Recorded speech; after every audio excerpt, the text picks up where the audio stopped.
Good day everyone! Today we're going to discuss about real-life situations using linear function, rational equation, rational inequalities, and rational function.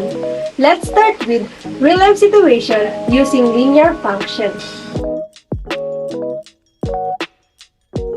Hello po, I am Jeremy Escopiado from grade 11 STEM St. Arnold, and today I will discuss to you about solving real-life situations or problems using linear equation. The real-life situation po that I chose is about allowance. The allowance function can be represented as f of x is equals to mx plus b, where f of x po is the allowance of time x measured in months, m is the monthly increase or decrease in allowance, and b is the initial allowance at x is equal to 0 or the starting point. Now, let's assume that at the beginning, x is equal to 0, and I receive 3,000 pesos per month as my allowance, where b is equals to 3,000 pesos, and my allowance increases by 200 pesos every month, where m is equals to 200 pesos. So, our allowance function becomes f of x is equals to 200x plus 3,000. Now, let's evaluate the allowance function for a specific time period. For example po, if we want to know my allowance at the end of 6 months, where x is equal to 6, we can plug this value into the equation. f of 6 is equals to 200 times 6 plus 3,000. Then, f of 6 is equals to 200 po times 6 is equals to 1,200 plus 3,000. Then, f of 6 po is equals to 1,200 plus 3,000 po is equals to 4,200. So, after 6 months, my allowance would be 4,200 pesos. Now, if we want to find out when my allowance would reach a certain amount, we can rearrange the equation and solve for x. For example po, if we want to know when my allowance will reach 5,000 pesos, we can set up the equation like this. 5,000 is equals to 200x plus 3,000.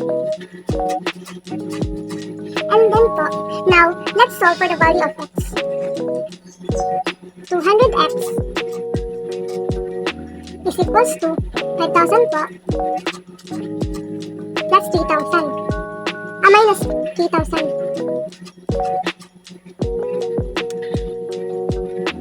And 200x is equals to 5,000 minus 3,000 po is equals to 2,000. Divide both sides po by 200 to solve for the value of x po.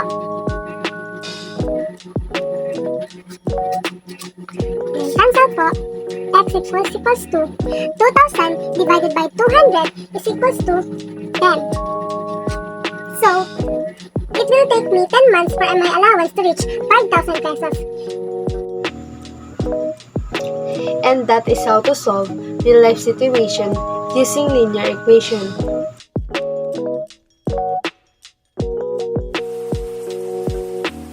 Hello everyone! So for today's video, I am going to discuss about solving rational equation.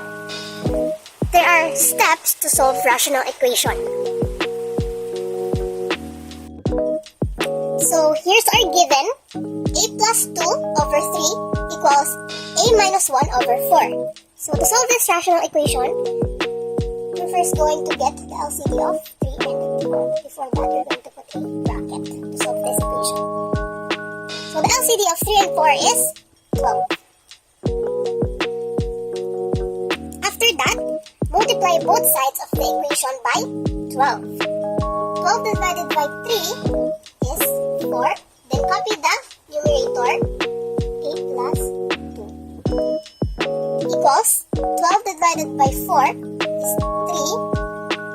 A minus 1. Copy that numerator. Then, use the distributive property to multiply 4 by a plus 2. This.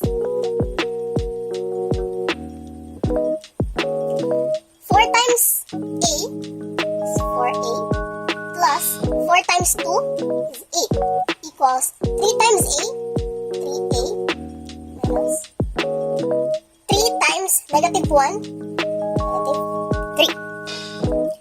Then, combine like terms. 4a minus 3a equals we were going to transpose 8 into the right side of the equation. Then, solve the equation. 4a minus 3a equals negative 8 minus negative 3, negative 11.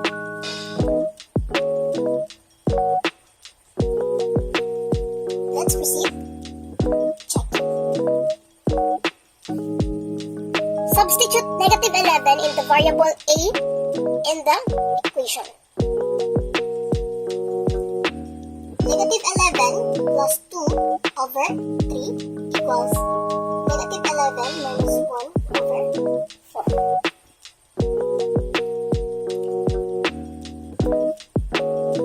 Negative 11 plus 2, negative 9 over 3 equals negative 11 minus 1 is negative 12 over 4. Then simplify negative 3 minus negative 3. That is how you solve a rational equation. Thank you for watching. First of all, what is a rational inequality? A rational inequality is an inequality that contains a rational expression, where a rational expression is a ratio of two polynomials. Let's solve the given rational inequalities. 2x minus 5 over x minus 5 minus 3 is less than 0. Solution. Step 1. Write the inequality with a single rational expression on the left hand side and 0 on the right hand side. So first, cross multiply 2x minus 5 times 1 is equal to 2x minus 5, and negative 3 times x minus 5 is equal to negative 3x minus 5 over x minus 5 is less than 0. Para ma-solve ang equation, we need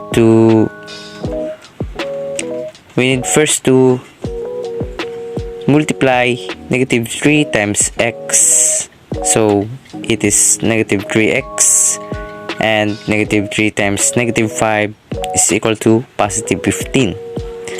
So overall, 2x minus 5 minus 3x plus 15 over x minus 5 is equal to, or it is less than 0.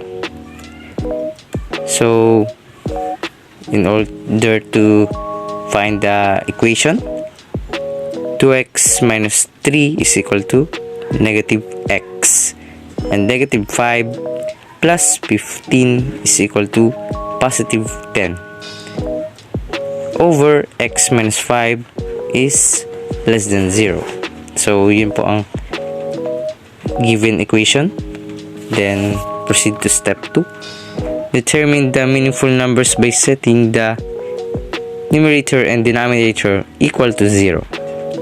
Negative x plus 10 is equal to 0.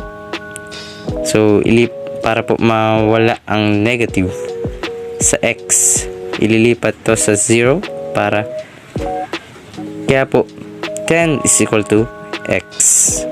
Then x minus 5 is equal to 0 overall, x is equal to 5. So we have two meaningful numbers, x is equal to 10 and x is equal to 5. Let's proceed to step number 3. Use the meaningful numbers to separate the number line into intervals. So, guguhit po ang positive 5 and positive 10. Then, proceed to step number 4. Test for the meaningful numbers to see if they make the inequality true or false. If true, they are part of the solution. If false, they are not part of the solution.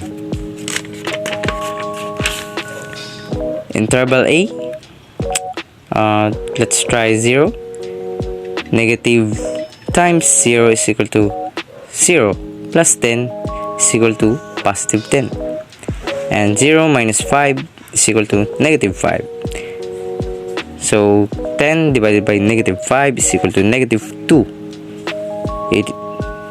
And it is less than 0, so meaning it is true. Proceed to interval B. So interval B is 6. Negative times 6 is equal to negative 6 plus 10 is positive 4. Then 6 minus 5 is equal to positive 1. 4 divided by 1 is equal to 4. So 4 is not less than 0, meaning it is false. And proceed to interval C. Interval C is equal to 11. So negative times 11 is equal to negative 11 plus 10 is equal to negative 1. And 11 minus 5 is equal to negative is equal to positive 6. So negative 1 over 6 is less than 0, meaning it is true. Interval A and C are part of the solution. On the other hand, interval B is not a part of the solution. So finally, step number 5. Expressing the answer into interval notation. So negative infinity and positive 5 is union to positive 10 to infinity.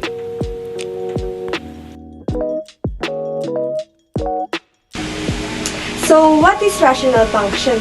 A rational function can be expressed as f of x is equals to g of x over h of x, where h of x should not be equal to 0. And did you know that g of x and h of x are polynomial? So, we are going to solve rational function.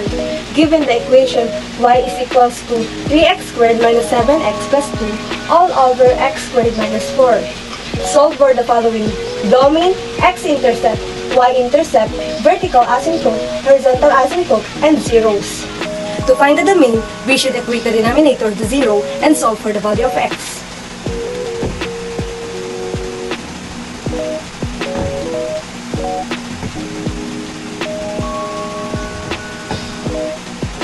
So, and transpose the negative 4 to the right side of the equation. It will become positive. And then, to cancel out the exponent, we must put radical sign to the both sides of the equation. And then, the radical sign and the exponent will be cancelled out. And matitirahan tayo ng x. And find the square root of 4, which is positive or negative 2. So, our domain is x such that x are elements of real numbers where x should not be equal to positive or negative 2. To find the x-intercept, let y is equals to 0 and solve for the value of x. So, given the equation y is equals to 3x squared minus 7x plus 2 all over x squared minus 4, substitute 0 for y. And then, cross multiply. And then 0 times x squared minus 4 is 0. And then 1 times 3x squared minus 7x plus 2 is 3x squared minus 7x plus 2. We need to factor 3x squared minus 7x plus 2.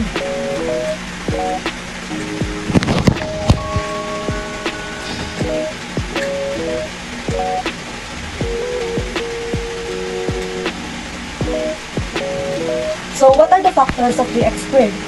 It's x and 3x. While positive 2 is negative 2 and negative 1. X times negative 1 is negative 1x or x. And then 3x times negative 2 is negative 6x. Negative x plus negative 6x is equal to negative 7x. So, the factors of 3x squared minus 7x plus 2 is x minus 2 and 3x minus 1.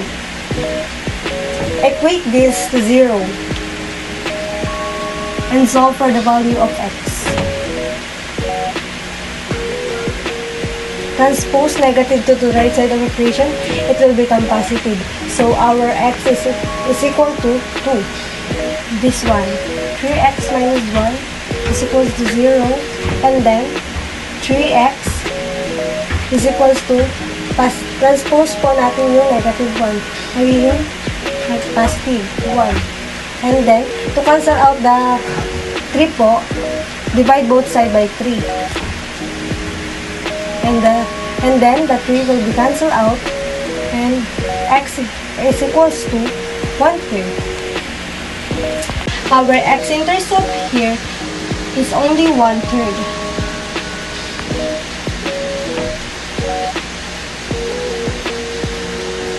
0. Because we are avoiding the denominator equals to 0 because positive or negative 2 is the restriction in our domain. To find the y-intercept, let x is equals to 0 and solve for the value of y or f of x. 3 times 0 squared minus 7 times 0 plus 2 all over 0 squared minus 4. And then 0 squared is 0. Times 3 is 0. And then, negative 7 times 0 is 0. Then, plus 2. All over, 0 squared is 0, minus 4. Then, 0 minus 0 plus 2 is equals to positive 2 over 0 minus 4 is negative 4. We can still simplify this, so our final y-intercept is equal to negative 1/2. Our y-intercept here is